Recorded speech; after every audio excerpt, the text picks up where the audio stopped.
Привет, друзья! Я рада снова приветствовать вас в своей домашней студии. Сегодня мы с вами сделаем интерьерную свечу, которая будет декором, красивым декором в вашем доме. Итак, что нам понадобится сегодня? Наша работа будет состоять из двух этапов. Мы будем работать с двумя видами воска – с гелевым воском, и чуть позже я покажу вам соевый воск, с которым мы будем работать. Нам понадобятся сухоцветы. Я выбрала розы. Я обожаю работать с розами.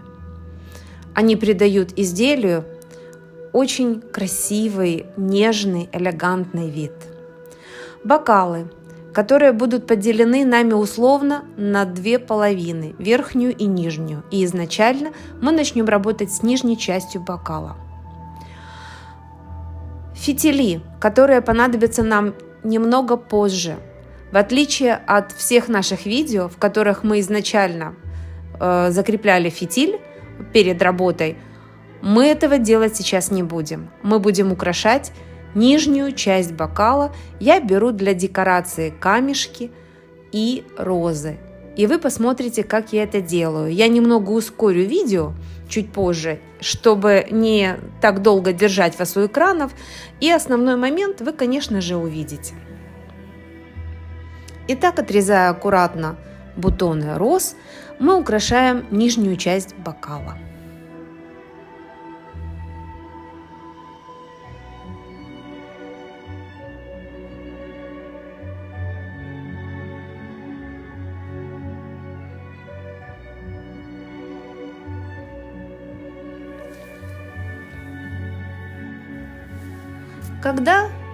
Вот что у нас получилось, когда все готово, можно приступить к топлению воска. Мы возьмем гелевый воск, вы можете, вот в такой коробке он у меня находится, вы можете ваш воск, который у вас есть и с которым вы работаете, отрезать ножницами или порвать руками. Мне нравятся оба варианта, мне очень приятно трогать гелевый воск, он очень приятный на ощупь. Итак, мы его сейчас растопим и зальем аккуратно нижнюю часть бокала. Растопив воск, он топится, запомните, ребята, достаточно быстро, ни в коем случае я не рекомендую вам оставлять воск без присмотра.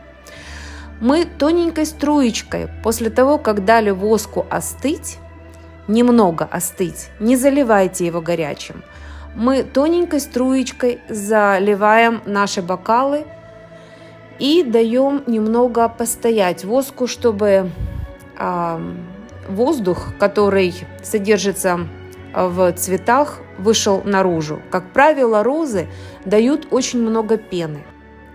И чем горячее будет ваш воск, тем пены будет больше. Поэтому дайте воску немного остыть, пусть он будет теплым.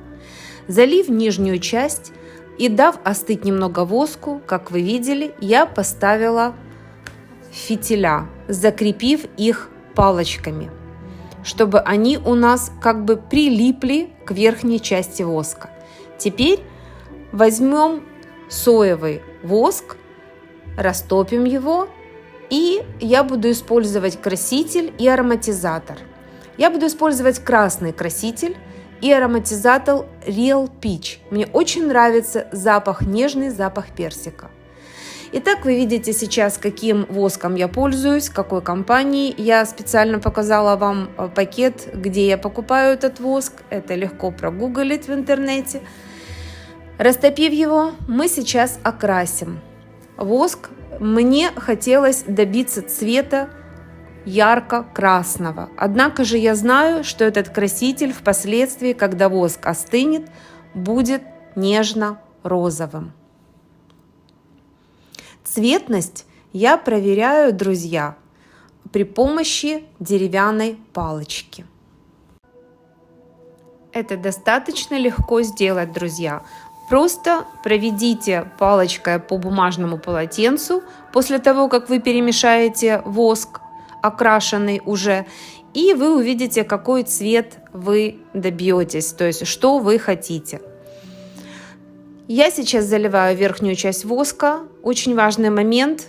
воск не должен быть очень горячим, также теплым. Почему? Потому что горячий воск может растопить верхнюю поверхность гелевого воска, и соевый воск пробьется как бы вниз, пройдет, чего нам не нужно. Еще один момент работы с соевым воском, его обязательно нужно, не обязательно, очень часто это дозаливать. Воск осядется, осаживается и требует дозаливки. Поэтому я предпочитаю, мне очень нравится работать с кокосовым воском, который дозаливки, как правило, не требует. Ну что, нам сейчас осталось только обрезать фитиля, и наши свечи готовы. Я надеюсь, что это видео было для вас интересным, и кто-то захочет сделать дома такую же свечу. Если у вас есть вопросы, друзья, задавайте, я буду искренне рада на них ответить. Если вы новичок, подписывайтесь, у меня очень много идей, я делюсь регулярно 2 раза в неделю, делаю видео и делюсь с моими подписчиками моими идеями. До встречи, друзья, в следующем выпуске.